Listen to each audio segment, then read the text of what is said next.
Get on the phone. Get on the air. This is the all-new KCMO Morning Show with Greg Knapp on KCMO Talk Radio 710. My name is Greg Knapp. You're on the KCMO Morning Show.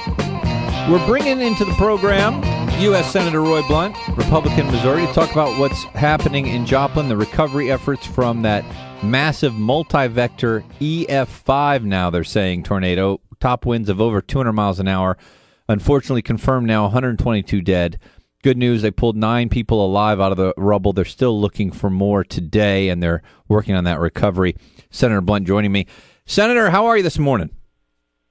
Well, I'm good, Greg. I was in Joplin most of the day yesterday, and as a Southwest Missouri guy, I've seen lots of tornadoes, even while I was in the Congress representing Joplin and Springfield and Branson, and I've never seen anything like this in terms of just the sheer destructive force of this slow-moving tornado, but with 200-mile-an-hour winds as part of it. I talked to the Weather Service yesterday, and they told me that they later in the day would announce that it was going to be, they were now sure it was a Category 5, which is the highest category, but it was amazing. A couple of stories let me share with you, Greg. Sure. One has a good ending and one doesn't. I was visiting with some volunteers, and they were telling me that one of their buddies had taken his 2 young children to Home Depot on late Sunday afternoon, and the day before they'd found his body and the 4-year-old body and the 1-year-old's body, and of course Mama had stayed home. So you can just see that happening at home. Dad says, "I'll just take the kids with me and go get light bulbs," or whatever he was going to do, and that's the last time you see those 3 people that are the focus of your life. And then the fire chief, whose home was destroyed, was out with his family, and he said, I can't get you home. I'll leave you at one of the fire stations. And this has a better ending because 2 of the fire stations were destroyed, as was his home, but not the fire station that he left his wife and his kids at. So, there are lots of stories to be told, and lots of families are going to have a big hole in their family forever now because of that 10 minutes of just absolute destruction that happened on Sunday afternoon right after high school graduation. Absolutely, Senator. And sometimes the thing with a tornado is that it feels so random to the people who are there that, if I'm in this spot, I'm dead. If I'm a couple blocks over, I'm alive. There was one girl who works at AT&T store there, and her friend said, "I'll close the store tonight. You go home." She goes home, but she stops at a bar first, and her home was destroyed. If she'd gone straight home, she'd be dead. Her friend who stayed at the store, that store got flattened. She's dead. And to live with that is got to be a tough thing, too, where you think, well, why her and not me? And, why that family and not my family? And beyond the physical problems that they're going through, Senator, there's going to be a lot of emotional and mental problems they're going to have to deal with here. Well, there's no question about it. It leaves a big hole in the community and in families and individuals. There is a randomness of tornadoes that's pretty unique, and you're right. And in this case, this tornado was so destructive that there aren't even a whole lot of damaged houses. The house is either untouched a block away, or for half a mile or 3/4 of a mile, everything is pretty much just destroyed, and yeah. I've been to Joplin lots of times, literally hundreds of times. I had an office there. I've been there lots of times. As the police were driving me around yesterday and we were visiting with volunteers, every street looked just alike to me because every street was just kind of a combination of ground up rubble, 2x4s and ground up cars, and it wasn't like the front's off the Home Depot. It's like the Home Depot is gone. Wow. The Walmart is gone. The high school is, you could still see the high school, but driving to the high school, which I've done many times, I didn't really realize we were about to be at the high school till we got there, because everything around the high school looked like everything within blocks of it, just kind of ground up and nondescript, and 5 school buildings, including the Catholic school, several churches, 2,000 homes, and so Joplin has a big challenge in front of it, but it's a city that I'm convinced will meet that challenge. And you and I need to be thinking about what happens in Joplin 6 months from now, because lots of people will be thinking about what happens over the next 6 days.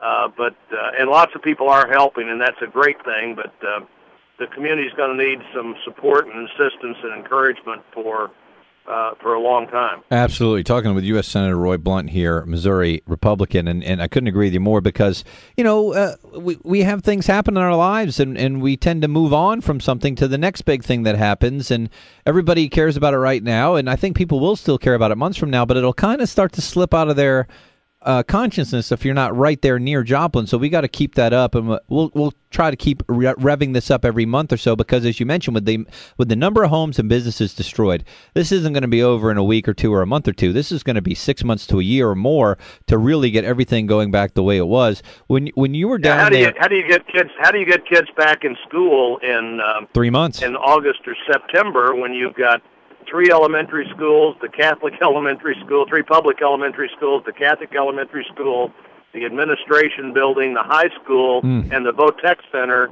pretty much just gone. And you've got 90 days to get ready for another school in a year. And in one of Missouri's bigger cities, Joplin is 50,000 people, and that it serves a trade area of about 400,000. So it's a city that's going to have lots of challenges. And I met with the FEMA people yesterday. They can do what they can do, and then we're going to be seeing what other people like Housing and Urban Development can do to help, one, get people in temporary housing, and two, be sure that they get their best shot at replacing the housing they lost. And some of it will be uninsured, and some of it will be underinsured, and of course that's a big problem if that was a decision you made. Absolutely. Senator Blunt with me here on the KCMO Morning Show. And as you're walking around down there yesterday, Senator, and you're talking with all the emergency people, obviously, but when you're just talking to the average citizen there who has lost their home, lost their job, and they're looking around at this devastation that looks like a war zone, how are they doing? What's the morale of the people of Joplin right now? Well, I'd say they're still in the shock stage, and they're just trying to salvage what they can. And I imagine depression will begin to set in with a lot of people here pretty quickly. And 4 daycare centers gone. So if you have a job to go back to today or next week, where do your kids stay? There are just a lot of life decisions to make. Even the people who work in a business we don't think about very often, the mortuary business. What a challenge that is for them to suddenly be dealing with all these families and all these people. And I thought after I left yesterday that frankly I maybe should have stopped by to see how they were doing, just because of just the overwhelming impact it has on everybody that serves the community.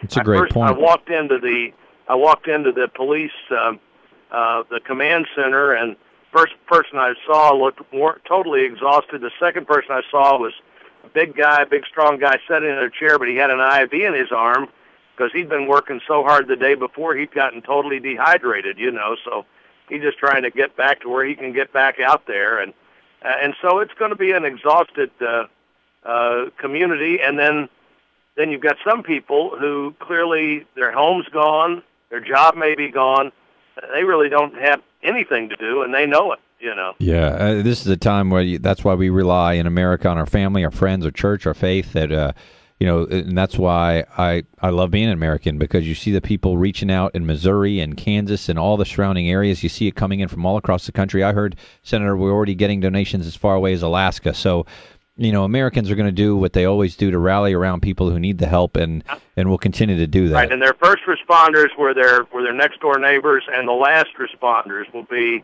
your next door neighbors and your community and your church, and that's clearly right. I thought it was interesting that Sunday night, with 2,000 homes gone, there were only 120 people in the shelter, and not because people were wandering around with nowhere to go. I think just people immediately, your neighbor a block away whose house was okay, or your family 20 miles away came to get you as soon as they heard the problem.